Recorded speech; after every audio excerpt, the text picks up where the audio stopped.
हरिओम। आनंद सांडिल्य के YouTube channel पर सभी दर्शकों का हार्दिक स्वागत है।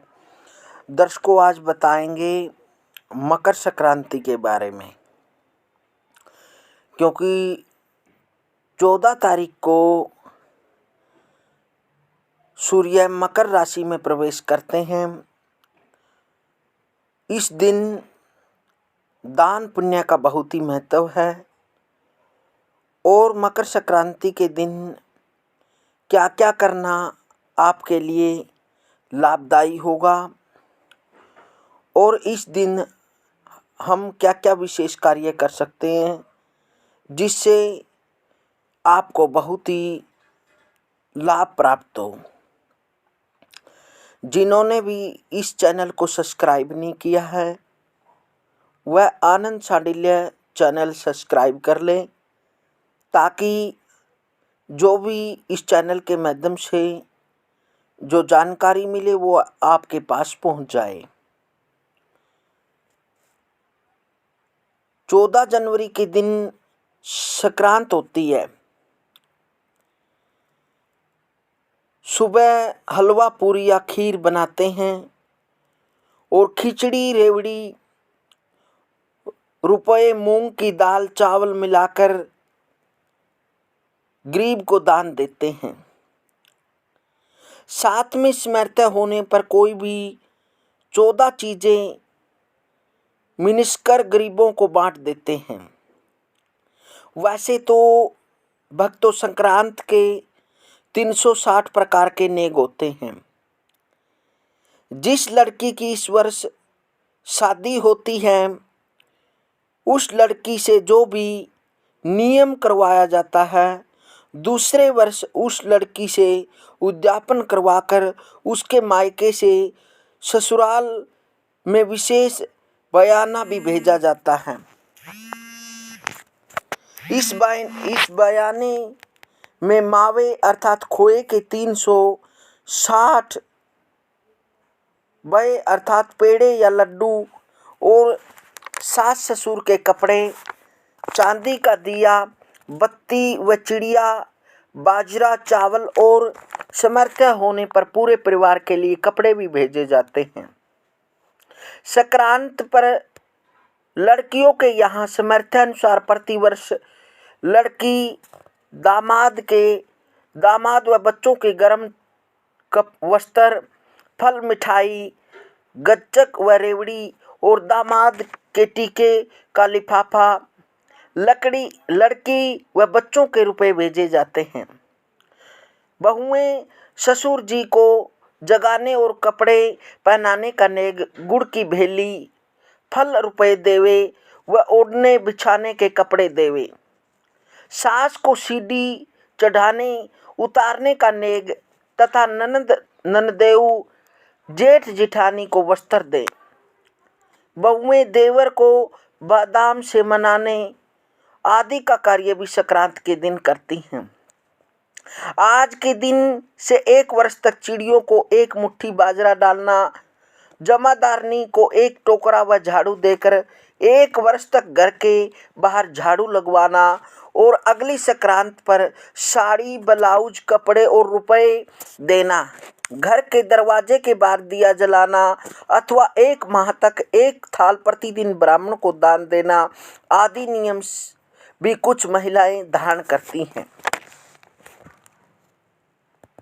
और संक्रांत के नियम गुड़ की भेली देते समय बहू ससुर जी से कहती है, लीजिए पापा भेली, दिखाओ अपनी थैली या हवेली।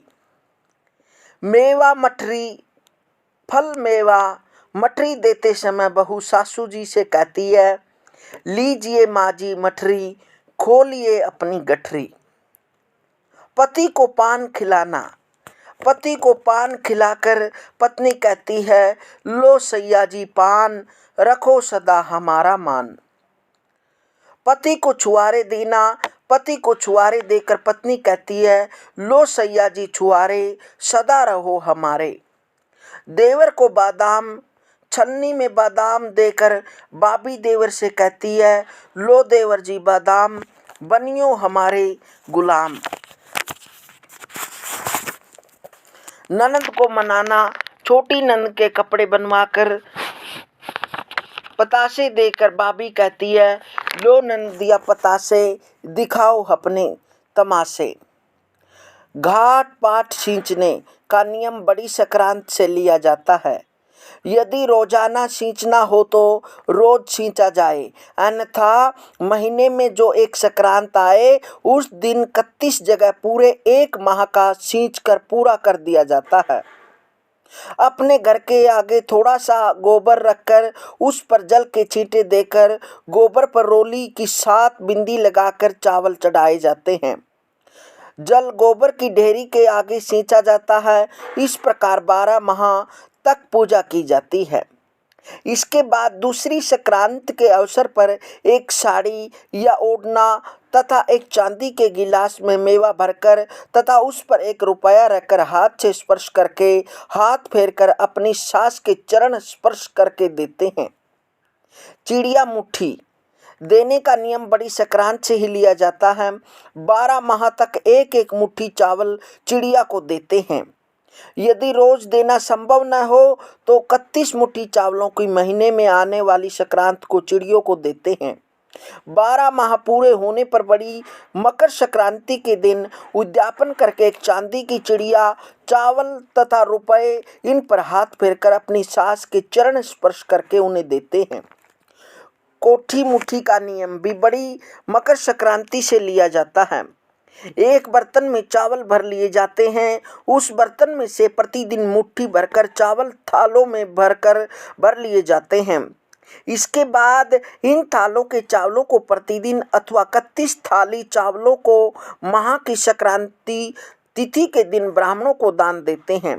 इसके बाद मकर संक्रांति के दिन विधिवत उद्यापन किया जाता है। उद्यापन के दिन एक बड़े बर्तन में चावल और रुपए रखकर हाथ से स्पर्श करके अपनी सास के चरण स्पर्श करके दिए जाते हैं। भगवान के पट खुलवाना, किसी भी मंदिर में भगवान के लिए एक पर्दा भिजवा दिया जाता है। तत्पश्चात मंदिर के पुजारी से पर्दा हटवाकर एक थाली में मिठाई व रुपए रखकर भगवान की प्रतिमा को प्रणाम कर भगवान को समर्पित कर दी जाती है। सोते हुए ससुर को जगाना, संक्रांति के दिन लड़की के पीहर वाले लड़की की ससुराल में सोने के निमित्त पूरा बिस्तर, गद्दा, तकिया, रजाई, चादर भेज देते हैं। इस बिस्तर पर सास ससुर जी जो सो जाते हैं। इसके बाद बहू अपने ससुर को उनके पलंग के चारों तरफ नारियल बजाकर जगाती है। जब ससुर जी उठकर बैठ जाते हैं तो उनके आगे रुपए तथा लड्डू रख दिए जाते हैं। इसके साथ ही अपनी सास के भी चरण स्पर्श करके उनको भी रुपए देते हैं। इसके बाद ससुर जी भी अपनी बहुओं को रुपए देते हैं। यदि लड़की के मायके से स्त्रियां भी आती हैं तो उन्हें चाहिए कि वे अपने हाथ ही रुपए तथा लड्डू लेकर आएं तथा दामाद का तिलक कर उसे भी रुपए दे दें। इस अवसर पर लड़की की सास को भी रुपए दिए जाते हैं। थाल परोसना, ताऊ, ससुर, चाचा, ससुर, मामा, ससुर जी, जेठ जी इत्यादि में से किसी के आगे अथवा संभव हो तो सभी के आगे बहू एक थाल में रुपए रखकर मिठाई परोस कर रख देती है। इसके बाद सभी लोग बहू के आगे के लिए जितने चाहे उतने रुपए देते हैं। ससुर जी को कपड़े पहनाए। मकर संक्रांति के दिन बहुएं ससुर जी सासू जी को कपड़े, साड़ी, ब्लाउज इत्यादि पहनाकर अपनी सासू के चरण स्पर्श करके रुपए देती हैं। रूठी हुई सासू जी को मनाएं। संक्रांति के दिन सासू जी गुस्सा होकर अपने कमरे को छोड़कर किसी दूसरे कमरे में बैठ जाती हैं। इस पर बहू रूठी हुई सासू को मनाकर उन्हें कपड़े पहनाकर रुपए देती हैं तथा चरण स्पर्श करती हैं और सासू जी से निवेदन करती है कि वे अपने कमरे में चलें। इस पर सासू जी अपने कमरे में आकर और प्रसन्न होकर अपनी बहू को आशीष देती है। सासू जी को सीढ़ी चढ़ाएं। मकर संक्रांति के दिन बहू अपनी सासू को सीढ़ी चढ़ाती है। पहली सीढ़ी पर गिन्नी या जो श्रद्धा हो वह रखती जाए। इसके बाद प्रत्येक सीढ़ी पर श्रद्धानुसार रुपए रखती जाती है और सासू जी उन रुपए को उठाती हुई सीढ़ी चढ़ती जाती है। इसके बाद अंतिम सीढ़ी पर गिन्नी अथवा उतने ही रुपए रखे जाते हैं जितने पहली सीढ़ी चढ़ाते समय रखे थे। इसके बाद सासू जी को नीचे उतारें। जितनी सासू जी को सीढ़ी चढ़ाते समय रुपए रखे थे, उतरते समय उसके आधे रुपए सीढ़ियों पर रखती जाए। चढ़ते उतरते समय के सारे रुपए सासू जी लेकर अपने पास रख लें। इस नेक को इस प्रकार से पूरा करने के बाद बहू सासू जी के चरण स्पर्श करती है। इस प्रकार संक्रांत के अनेक नियम बताए गए हैं। आप अपने बुजुर्गों को मनाकर उनसे अनेक प्रकार के आशीष प्राप्त कर सकते हैं। उनसे आप अनेक प्रकार के शुभ मंगलदायी आशीर्वाद प्राप्त कर सकते हैं। यह संक्रांत के अनेक नियम हैं। हरिओम हरिओम।